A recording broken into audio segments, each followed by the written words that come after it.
হাতে কি দেখতে পাচ্ছ? ডিম, তাই না? হ্যাঁ, এই ডিমটা হচ্ছে কিন্তু প্রোটিনের একটা আদর্শ উৎস। আর আজকে তোমাদের সাথে আলোচনা করব প্রোটিন নিয়েই। আর প্রোটিনের সবচেয়ে কঠিন একটি টপিক হচ্ছে সরল প্রোটিনের প্রকারভেদ। নামে সরল হলেও এটি কিন্তু তোমাকে প্রচন্ড ভোগাবে। আর হ্যাঁ, চলো কত সহজে এই সরল প্রোটিনের 7 প্রকার যে প্রকার রয়েছে সেটি আমরা জেনে নিতে পারি। এবং হ্যাঁ, আজকের ক্লাসটি করার পরে তোমার কাছে কিন্তু এই 7 প্রকারের প্রোটিন নিয়ে আশা রাখি আর কোনো ঝামেলা লাগবে না। তাহলে চলো আমরা শুরু করে দিই আজকের আমাদের এই যে সরল প্রোটিনের 7 প্রকার ধাপ।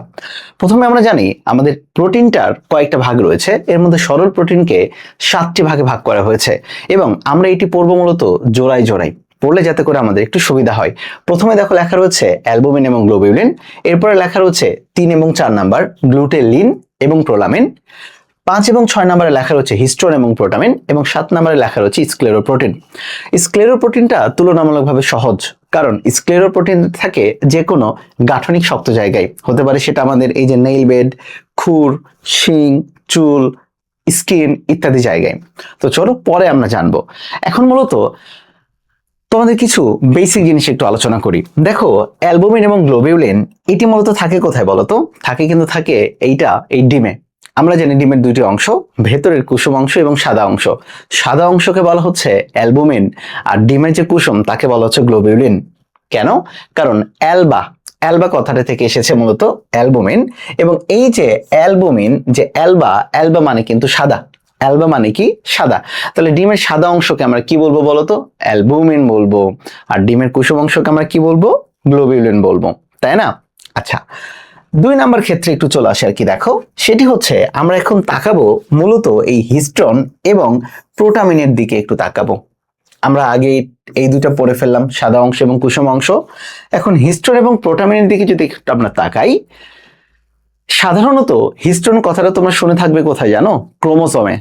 অর্থাৎ ক্রোমোসোম তো নিউক্লিয়াসের একটা উপাদান এবং নিউক্লিক অ্যাসিডের সাথে না এদের খুব ভালো একটা সখ্যতা রয়েছে। খেয়াল করে দেখবা, হিস্টোন এবং প্রোটামিন তারা হচ্ছে ভাই ব্রাদার, এবং এদের সাথে নিউক্লিক অ্যাসিডের খুব ভালো সম্পর্ক রয়েছে।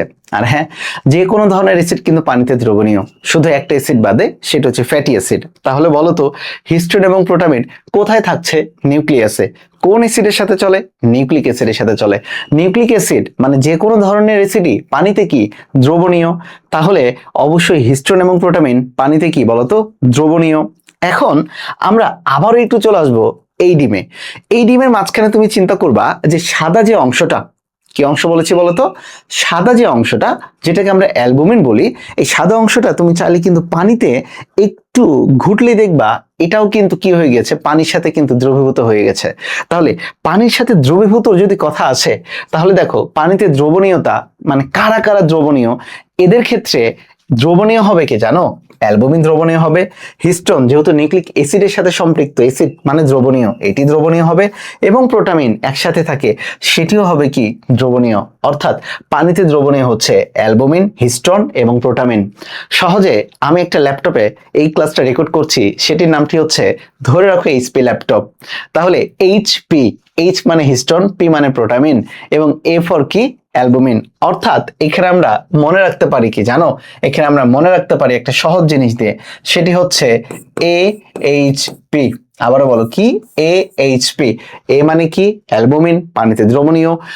এইচ মানে কি? এইচ মানে হিস্টোন, পানিতে দ্রবণীয়। পি মানে কি? প্রোটামিন, এটাও পানিতে দ্রবণীয়। তাহলে বাকি যে অংশগুলো থাকছে তারা সবাই পানিতে অদ্রবণীয়। তাহলে দেখছো, মাত্র এতটুকু জানলে কিন্তু আমরা এখান থেকে অনেকগুলো এমসিকিউ পেয়ে যাব। ক্লিয়ার? তাহলে পানিতে দ্রবণীয়তার ক্ষেত্রে অ্যাসিড মানে দ্রবীভূত। ক্লিয়ার? আর শর্টে মনে রাখার জন্য AHP, অ্যালবুমিন, হিস্টোন এবং প্রোটামিন। এখন আসো, লেখা রয়েছে তাপে জমাট। আচ্ছা, তাপে জমাট, এই ডিমটা যদি এখন আমি ভাজি করি, ভাজি করার সাথে সাথে কি হয় বলতো? সাদা অংশটাও ভাজি হয়ে যায়, আবার কুসুম যেটা সেটা ভাজি হয়ে যায়। তার মানেটা কি বলো?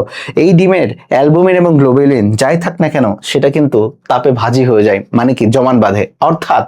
অর্থাৎ তাপে জমান বাঁধার ক্ষেত্রে কে এগিয়ে? অ্যালবুমিন এবং গ্লোবিউলিন দুইটাই তাপে জমান বাঁধে। আর বাকি যে অংশগুলো রয়েছে তারা তাপে জমাট বাঁধে না। তাহলে দেখো, একটা কিছু মনে রাখলে আমরা কত কিছু পেয়ে যাচ্ছি, তাই না? ওকে, অনেক কিছু পেয়ে যাচ্ছি। তাহলে পানিতে দ্রবণীয়তার ক্ষেত্রে এইচপি আর তাপে জমাট বাঁধার ক্ষেত্রে কি অ্যালবুমিন এবং গ্লোবিউলিন। উদাহরণ লেখা রয়েছে, উদাহরণগুলো আমরা এখন বই থেকে কিভাবে সহজে পড়বো সেটা আমি তোমাদেরকে জানাই। ওকে, বইতে একটু আমরা নজর দিব। আর হ্যাঁ, এইখানে একটা কথা, সেটা হচ্ছে প্রোটা মানেই ছোটা। একটু আমার সাথে সাথে বলো, বলো তো কি প্রোটা মানে কি? ছোটা। তাহলে যদি কখনো বলা হয় সবচেয়ে ছোট প্রোটিন কোনটি, সেটা হবে প্রোটামিন। আবার আমরা জানি মানুষের দেহের সবচেয়ে ছোট কোষ রয়েছে, সবচেয়ে ছোট কোষের নাম যদি বলা হয় তাহলে সেটা আসবে মূলত কি শুক্রাণুতে। তাহলে এই শুক্রাণু যেহেতু সবচেয়ে ছোট কোষ, তাহলে এই শুক্রাণুতে থাকবে মূলত প্রোটামিন। কার শুক্রাণুতে? মানুষের শুক্রাণুতে না, এটা থাকবে মূলত স্যামন মাছের শুক্রাণুতে। স্যামন মাছ একটা মাছ রয়েছে, সেই মাছের শুক্রাণু আকারে সবচেয়ে ছোট। তাহলে প্রোটা মানেই ছোট, একসাথে বলি প্রোটা মানেই কি ছোটা, মনে থাকবে। আর কি বলেছিলাম বলতো? অ্যালবা। অ্যালবা মানে কি সাদা। তাহলে ডিমের সাদা অংশকে বলা হচ্ছে অ্যালবুমিন। চলো এখন আমরা একটু বইয়ের দিকে একটু ফোকাস করি। বইয়ের থেকে একদম এ টু জেড আমরা একটু সুন্দর করে পড়ে ফেলি। দেখো কি বলা রয়েছে, সরল প্রোটিন। সরল প্রোটিন এটি মূলত কয় ধরনের বলতো? 7 ভাগে এটা বিভক্ত। যেমন প্রথমে লেখা রয়েছে অ্যালবুমিন। কি লেখা রয়েছে? অ্যালবুমিন। আমরা জানি অ্যালবুমিন একটু কি বলেছি, পানিতে সহজে কি হয় বলতো? দ্রবীভূত হয়ে যায়। ক্লিয়ার এতটুকু জিনিস? এখন আসো তাপ দিলে জমাট বাঁধে, এটাও তো আমরা জানি। উদাহরণ কি দেখো, যব এবং বার্লির বিটা অ্যামাইলোজ। আচ্ছা, বিটা অ্যামাইলোজ, এখানে একটু ঝামেলা রয়েছে। অ্যামাইলোজ এটি তো হচ্ছে একটা কার্বোহাইড্রেট, পড়ছি তো মূলত প্রোটিন। তাহলে এইখানে মূলত অ্যামাইলোজ না হয়ে এখানে হওয়া উচিত অ্যামাইলেজ। কি হওয়া উচিত বলতো? এখানে হওয়া উচিত অ্যামাইলেজ। কেন লেইস? কারণ আমরা জানি যে কোনো শব্দের শেষে যদি এস যুক্ত থাকে তার মানে সেটা এনজাইম, আর সকল এনজাইমই প্রোটিন। যেহেতু পড়ছি প্রোটিন, তাহলে এটা হওয়া উচিত ছিল জব এবং বার্লির বিটা অ্যামাইলেজ, যদিও এখানে বই লিখেছে অ্যামাইলোজ। আচ্ছা চলো এরপরে দেখো লেখা রয়েছে ডিমের সাদা অংশের থাকে কি ওভাল বুমিন। ডিমের সাদা অংশে কি থাকে? ওভাল বুমিন। কিভাবে? ওভাম মানে ডিম, আর অ্যালবুমিন, ওভাম প্লাস অ্যালবুমিন, এই দুইটা মিলে কি হয়ে গেল বলতো? হয়ে গেল ওভালবুমিন। 10 থেকে 12%। এরপরে রক্তরস এবং লসিকায় থাকবে কি? Serum albumin. এটা আমরা বোঝা যাচ্ছে যে সিরাম অ্যালবুমিন লেখায় রয়েছে 4 থেকে 5%। দুধের ক্ষেত্রে যেটা থাকবে, দুধ মানে ল্যাক্টো, তাহলে দেখো ল্যাকটোজ প্লাস অ্যালবুমিন, ল্যাকটালবুমিন। এখন দেখো গম বীজে লেখা রয়েছে লিউকেসিন, শিম বীজে লেখা রয়েছে লিগুমেলিন। এই দুটো একটু পরে পড়বো। বাট মাংসপেশিতে লেখা রয়েছে মায়ো অ্যালবুমিন। মাংস মানে মায়ো, আর লেখায় রয়েছে দেখো অ্যালবুমিন, তার মানে অ্যালবুমিন থাকবেই। ক্লিয়ার? এখন আমরা একটু চলে আসবো দেখো গ্লোবিউলিনের ক্ষেত্রে, একটু মনোযোগ দিই। গ্লোবিউলিনের ক্ষেত্রে দেখো এটা পানিতে প্রায় অদ্রবণীয়, একটু আগে আমরা পড়েছি, কিন্তু এটা তাপে জমাট বাঁধে। তাহলে তাপে জমাট বাঁধে অ্যালবুমিন এবং গ্লোবিউলিন দুইটাই। এখানে একটা এমসিকিউ জন্য বেশ আসে, সেটি হচ্ছে বীজে বেশি থাকে কোনটা? বীজে বেশি থাকবে মূলত অ্যালবুমিন নয় গ্লোবিউলিন। তাহলে বলো বীজে বেশি পরিমাণে থাকে, যদি সরাসরি বীজের কথা বলে তাহলে বেশি পরিমাণে থাকবে কোনটা? গ্লোবিউলিন থাকবে। চলো উদাহরণগুলো পড়ে ফেলি। দেখো ডিমের কুসুম ওভোগ্লোবিউলিন। কিভাবে? ওভাম মানে ডিম আর গ্লোবিউলিন, তাহলে ওভাম প্লাস গ্লোবিউলিন ওভোগ্লোবিউলিন। রক্তরস বা সিরামের ক্ষেত্রে কি? ওই যে সিরাম গ্লোবিউলিন। আর দেখো চোখের লেন্স ক্রিস্টালিন গ্লোবিউলিন।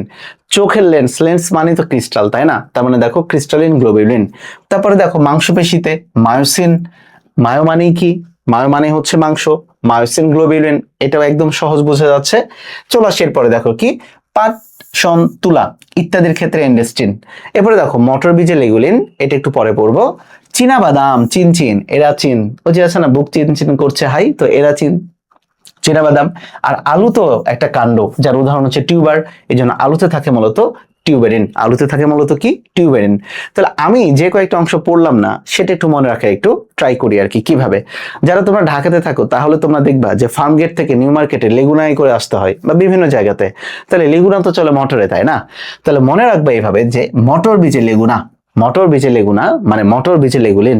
মটর বীজে কি? লেগুলিন। মটর বীজে কি? মটর বীজে কি? লেগুলিন। আর এইখানে দেখো কি বলেছে? শিম বীজে লেগুমেলিন। তাহলে মটর চলে লেগুনা দিয়ে নাকি, নাকি লেগুনা চলে মটর দিয়ে? আচ্ছা লেগুনা চলে মটর দিয়ে, তাহলে মটরে লেগুলিন, আর শিম বীজে কি? লেগুমেলিন। তাহলে ভুল যাবে না আর কি এটাতে। ওকে আচ্ছা, আর গম বীজে কি? লিউকোসিন। এখন আসো এটা একটু মনে রাখবো কিভাবে আর কি। দেখো সেটা হচ্ছে শনপাট তুলা, শনপাট তুলা এরা না শক্ত হয়ে গেলে টিনের মতো হয়ে যায়, এভাবে মনে রাখা উচিত। সেটা হচ্ছে এন্ডেস্টিন। টিনের মতো হয়ে গেলে এন্ডেস্টিন। আচ্ছা, এরপরে চলে আসো, আমরা চলে আসবো কোথায়, গ্লুটেলিন। আচ্ছা, গ্লুটেন বলতে এখানে মূলত বোঝানো হচ্ছে ওই শস্য দানা। কি বোঝানো হচ্ছে? শস্য দানা। এবং এরা কিন্তু সবচেয়ে বেশি থাকে দেখো শস্য দানায়। তাহলে গ্লোবিউলিন থাকছে কিন্তু বীজে, বীজে, আর গ্লুটেল মানে শস্য দানা, এরা থাকে কিন্তু শস্য দানায়। এবং দেখো এরা কিন্তু অদ্রবণীয় এবং কি বলেছে, তাপে জমাট বাঁধে না। অলরেডি আমরা সেটা পড়ে ফেলেছি। এখন দেখো গমের গ্লুটেলিন এবং চালে থাকে আমরা জানি অরাইজেনিন, গ্লুটেলিনের একটা উদাহরণ। তাহলে দেখো গমের গ্লুটেনিন আর চালে তো থাকবে অরাইজেস স্যাটিভা, অরাইজেনিন, এটা হচ্ছে গ্লুটেলিনের উদাহরণ। থাকবে বেশি কোথায়? শস্য দানায়। তাহলে একটা জিনিসের মধ্যে দেখো এরা থাকবে বীজে, গ্লোবিউলিন থাকবে বীজে, আর গ্লুটেন মানে শস্য, মানে এটা হচ্ছে শস্য দানায় বেশি থাকবে। চলো এখন একটু চলে আসবে প্রোলামিন। প্রোলামিনের এখানে এসে একটু আমরা হালকা একটু ফোকাস দিই, একটু এখানে একটু অ্যাটিপিক্যাল কিছু জিনিস রয়েছে আর কি। সেটা হচ্ছে এরা, আমরা তো জানি পানিতে অদ্রবণীয়, পানি এবং অ্যাবসলিউট ইথানলে মানে অ্যালকোহলে অদ্রবণীয়। মানে পানিতে অদ্রবণীয় তো অবশ্যই, এবং 100% অ্যালকোহল এরা অদ্রবণীয়। কিন্তু যদি এই ইথানল বা অ্যালকোহল যদি একটু অবিশুদ্ধ হয়, মানে 70 থেকে 80% হয়, তখন কিন্তু এটা দ্রবণীয়। তাহলে বলো তো, যদি বলা হয় অ্যালকোহলে অদ্রবণীয় কোনটা, অ্যাবসলিউট অ্যালকোহলে 100% অ্যালকোহলে প্রোলামিন, আর অবিশুদ্ধ অ্যালকোহলে দ্রবণীয় কোনটা, সেটাও কিন্তু প্রোলামিন। এটা একটু মাথায় রাখো। মানে অ্যাবসলিউটে বিশুদ্ধতে অদ্রবণীয় আর অবিশুদ্ধতে দ্রবণীয়। ওকে, চলো উদাহরণে কি কি রয়েছে আর কি। উদাহরণের ক্ষেত্রে বৈজ্ঞানিক নামটা একটু মনে করতে হবে। ভুট্টার বৈজ্ঞানিক নাম জিয়ামেইজ, এর জন্য ভুট্টার জেইন। গম এবং রাইয়ের গ্লিয়াডিন, এবং জব এবং বার্লির হর্ডিন। হর্ডিন মানে রয়েছে হর্ডোরিয়াম, জব বা বার্লির ক্ষেত্রে বৈজ্ঞানিক নাম হর্ডোরিয়াম। তাহলে দেখো কি, ভুট্টার বৈজ্ঞানিক নাম জিয়ামেইজ মানে হচ্ছে জেইন, গম এবং রাইয়ের কি গ্লিয়াডিন, জব এবং বার্লির হর্ডোরিয়াম থেকে আসছে এটা কি হর্ডিন, এবং এরা তাপে জমাট বাঁধে না। এখন এই যে গ্লিয়াডিন এবং দেখো গ্লুটেনিন, এই দুইটার মধ্যে কিভাবে একটু মনে রাখবো, শব্দের সাথে শব্দ একটু মেলাও আর কি। দেখো তো গ্লুটেনিন কোন শব্দের সাথে মেলে, গ্লুটেলিনের সাথে মেলে নাকি প্রোলামিনের সাথে মেলে? অফকোর্স গ্লুটেনিন মেলে হচ্ছে গ্লুটেলিনের সাথে, তাই না? আর গ্লিয়াডিন তাহলে হবে প্রোলামিনের উদাহরণ। চলো এরপরের দিকে যাই আর কি। দেখো হিস্টোন, আগেই বলেছি হিস্টোন এবং প্রোটামিন এরা কিন্তু নিউক্লিয়াস বা ডিএনএ বা ক্রোমোজোমের অংশ, মানে নিউক্লিক অ্যাসিডের সাথে এদের ভালো সম্পর্ক রয়েছে, পীড়িত রয়েছে ভালো আর কি। তাহলে দেখো হিস্টোন, ওকে, আমরা জানি হিস্টোন পানিতে দ্রবীভূত ছিল, AHP। ওকে, এরপরে দেখো এরা কিন্তু তাপে জমাট বাঁধে না, এদেরকে নিউক্লিয়াসে এবং নিউক্লিক অ্যাসিডের সাথে বেশি দেখা যায়। আর যেহেতু নিউক্লিক অ্যাসিডের সাথে দেখা যাচ্ছে, তার মানে দ্রবণীয়। আর উদাহরণ হচ্ছে নিউক্লিওহিস্টোন, সহজ উদাহরণ বলেই মানে দেখেই বলে দেওয়া যাবে। চলো আসো প্রোটামিন। আমি বলেছি প্রোটা মানে কি, ছোটা, তাহলে এটা হচ্ছে সবচেয়ে ক্ষুদ্র প্রোটিন। সবচেয়ে কি প্রোটিন? ক্ষুদ্র প্রোটিন।